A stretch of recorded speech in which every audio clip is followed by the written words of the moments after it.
Here are 10 sci-fi films from the 1980s that dodged the blockbuster explosion only to fade completely from view. They weren't flops, they just got buried under lightsabers and killer robots. Forget Blade Runner's glow or The Thing's horror for a minute.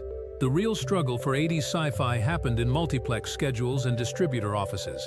While Star Wars and Terminator soaked up cash and attention, fiercely original low-budget visions fought just to hit theaters.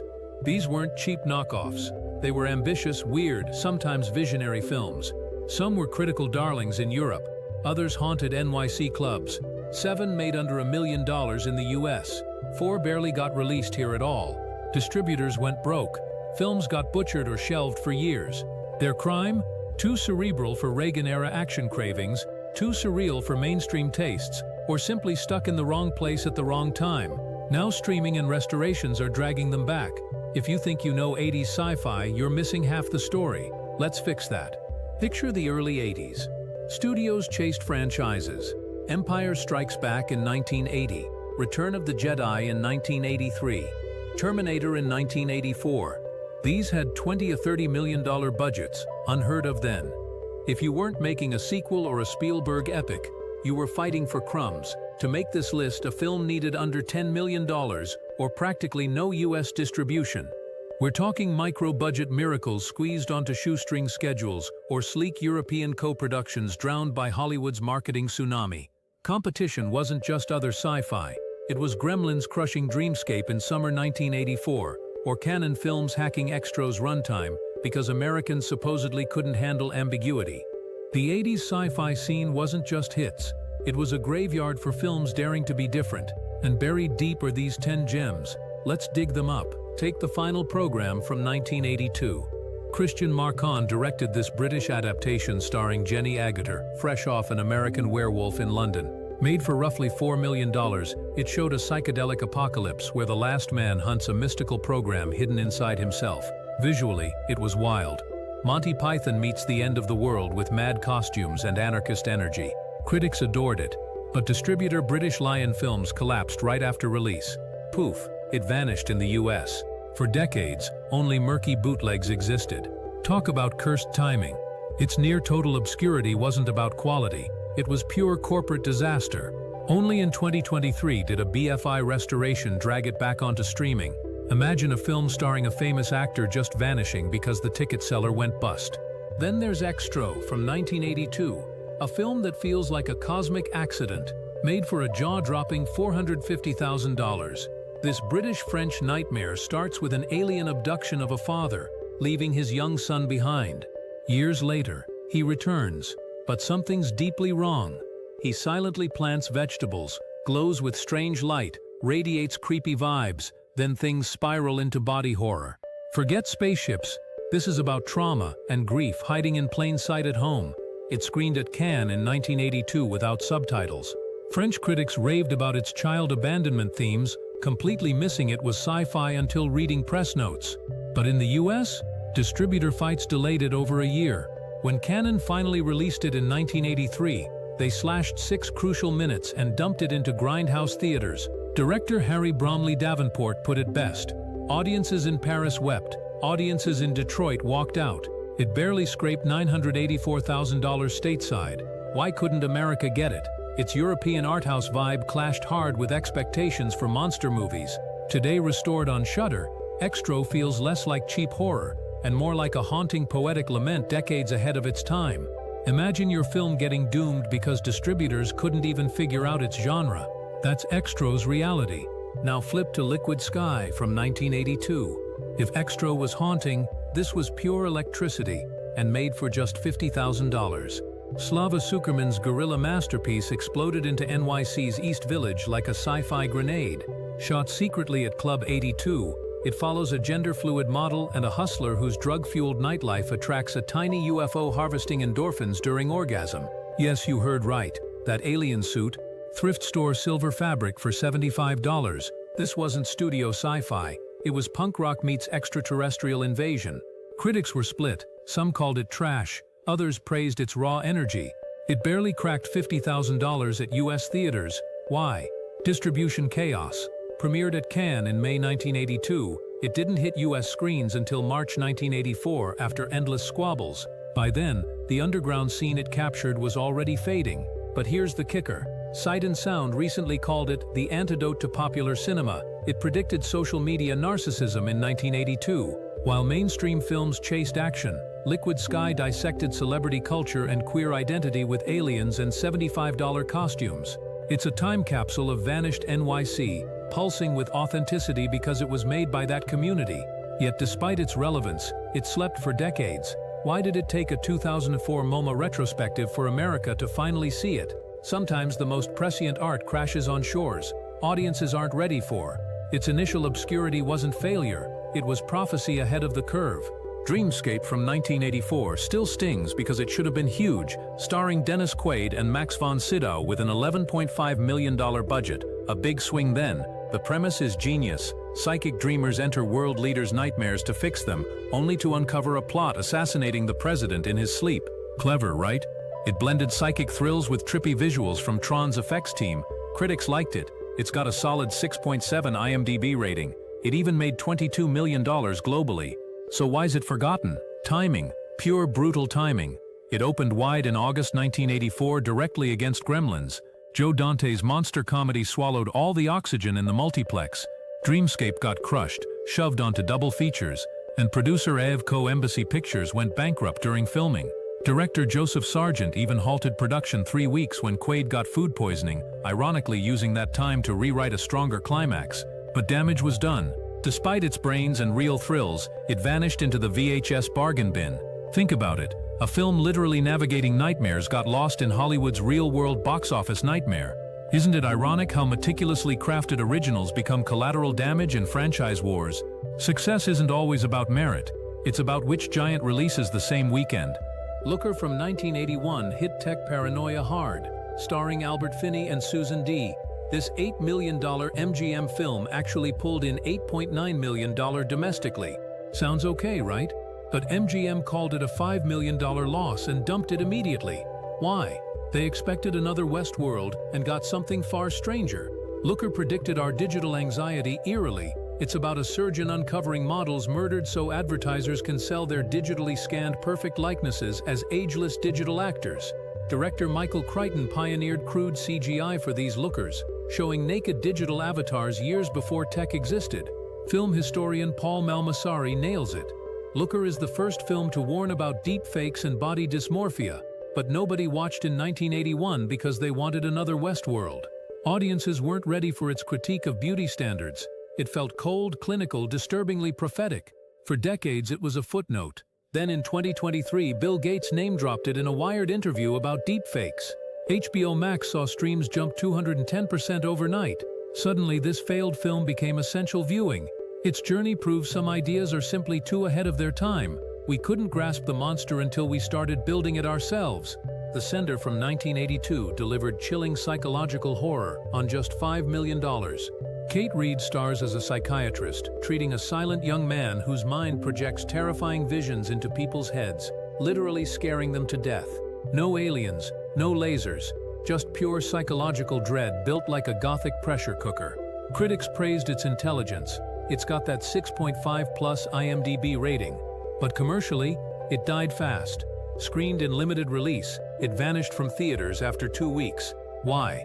Marketing disaster. Sold as supernatural horror, audiences expecting Poltergeist got something slower, more cerebral, deeply unsettling. They couldn't process. It didn't fit the era's boom or bust horror mold.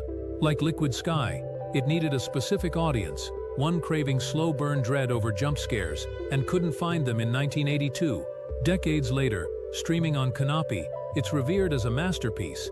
Its obscurity wasn't deserved. It was a victim of pigeonholing. Sometimes a film isn't bad, it's just speaking a language the marketplace hasn't learned yet. Mesmerist from 1985 got properly bizarre. Directed by Michael Laughlin for $4 million, it stars Julian Sands as a 1920s Vienna hypnotist whose seances unleash real psychic chaos, reality phrase at his command. Critics were baffled. Horror? Sci-fi? Historical drama? Its dreamlike logic felt utterly alien in 1985, saturated with clear-cut genre rules. Here's the brutal truth, it never got a US theatrical release. Completed in 1985, distributor Orion Pictures shelved it completely. Why? They were hemorrhaging cash on Rambo II and couldn't spare pennies promoting this confusing art house flick. The film rotted in a vault for 4 years before a bare-bones video dump in 1989. No wonder critic Mick LaSalle called it incoherent, but film historian Kim Newman insists it was too cerebral for Reagan-era audiences. Maybe both are right. It's dense and deliberately ambiguous, demanding active engagement in an era of passive spectacle. But without any marketing, how could even patient viewers discover it? Its obscurity is ambition meeting industrial indifference. Think about it. A film about the uncontrollable power of the mind got rendered powerless by studio bean counters too busy counting Rambo dollars. The Beast Within from 1982 delivered body horror so real it got banned. Budgeted around $2 million. This Southern Gothic werewolf tale follows a man uncovering a curse at his Mississippi estate. But its true legacy? Practical effects so visceral Kansas theaters refused to show it. The werewolf transformation used molded rabbit intestines filled with fake blood, a gross writhing ballet of organic horror. In 1982, the Daily Californian reported Kansas theaters banned it for excessive gore. Imagine that. During the Thing's splatter reign, The Beast Within crossed a line because its effects felt disturbingly alive. It pulled $1.4 million stateside, respectable for its budget, but drowned under The Thing's cultural tsunami. For years, it was dismissed as just another creature feature. But Vinegar Syndrome's 2024 4K restoration sold out in 48 hours, rediscovering its grimy tactile horror. That banned gore wasn't shock value, it was commitment to practical effects at their most unsettlingly authentic. Sometimes being too effective at making audiences squirm is the fastest path to obscurity. Android from 1982 feels like a time capsule from another timeline. Made fast for $1.4 million in deliberate black and white, it stars Klaus Kinski as a scientist building human-like androids on a space station. Dean Devlin plays sleek android Max 404, caught between his creator's madness and his own awakening mind. Think Blade Runner's angst stripped down to lo-fi noir? It's a talky philosophical chamber piece heavy on ideas, light on action. Critics liked Kinski's fire and its wit, but US distributors barely knew what to do with it. Minimal release, near zero box office. Why vanish? Its stark visuals and cerebral pace clashed completely with 1982's effects-driven spectacles. Audiences wanted Tron's adrenaline rush, Android offered quiet dread and Sartrean dialogue. It became a late-night cable staple, cherished by cinephiles but unknown to most. Now on Amazon Prime, its deliberate pace and philosophical weight feel refreshing amid CGI overload. Android proves the most radical 80s sci-fi wasn't about spectacle, it was about making you think in the silence between synth beats. Finally, Death Watch, the French masterpiece America ignored. Directed by Bertrand Tavernier in 1980 for $5.5 million, it stars Romy Schneider as a dying woman turned global media sensation when reality TV producers embed cameras in her final days. A scathing indictment of voyeurism and privacy loss themes ripped from today's headlines. Critics revered it, Cahiers du Cinéma championed it, but in the US, MGM tested it and panicked. Audiences supposedly hated the bleakness. They abandoned it after test screenings. No US theatrical release ever. Film historian Kim Newman argues it was too cerebral for Reagan-era audiences craving heroics, not slow-burn meditations on watching others die. Its European pacing and refusal of tidy answers felt alien. It took decades for Americans to catch up. Now Death Watch headlines Cannes Classics in May 2025. The ultimate irony, a film about our hunger to watch death spectacles was itself killed by distributors who couldn't stomach its truth. It vanished not because it was obscure, but because it saw our future too clearly. Some visions are so uncomfortably accurate, the world needs time to catch up to their horror. So why resurrect these 10 now? Because they shatter the myth of 80s sci-fi. It wasn't just big budgets and laser battles, it was a lab buzzing with lo-fi ingenuity. Liquid Sky's $75 alien suit predicted Instagram. Looker's crude CGI warned about deepfakes 40 years early. Death Watch dissected reality TV before Survivor existed. They weren't overshadowed because they were bad. Often it was the opposite.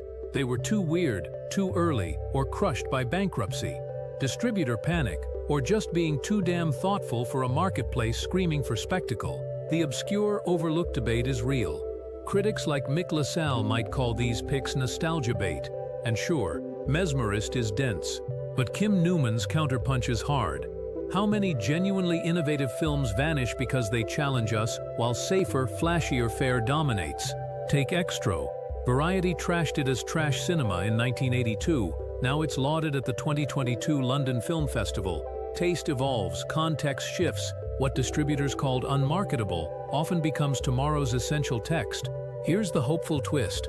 They're having a renaissance right now. Vinegar Syndrome's sold-out 4K release of The Beast Within. BFI's pristine final program restoration streaming today. Shout, Factory announcing a Dreamscape 4K remaster for October 2024 after decades of fan demand. Liquid Sky's now a curated gem on Mubi. Looker's streams jumped 210% overnight when Bill Gates name-dropped it. These films aren't relics. They're living artifacts connecting past anxieties to present realities. When Gates talks deepfakes, he's echoing warnings flickering on MGM screens in 1981 that nobody heard. This is why digging through 80s sci-fi's shadows matters. Beneath the Terminator hype were filmmakers making urgent art about digital identity, the poison of spectacle, or the raw vulnerability of the human body. They didn't vanish due to lack of vision. They were casualties of an industry laser-focused on the next big thing. Every time we stream Extra on Shudder or hunt down Mesmerist on DVD, we're not just watching old movies, we're correcting the record.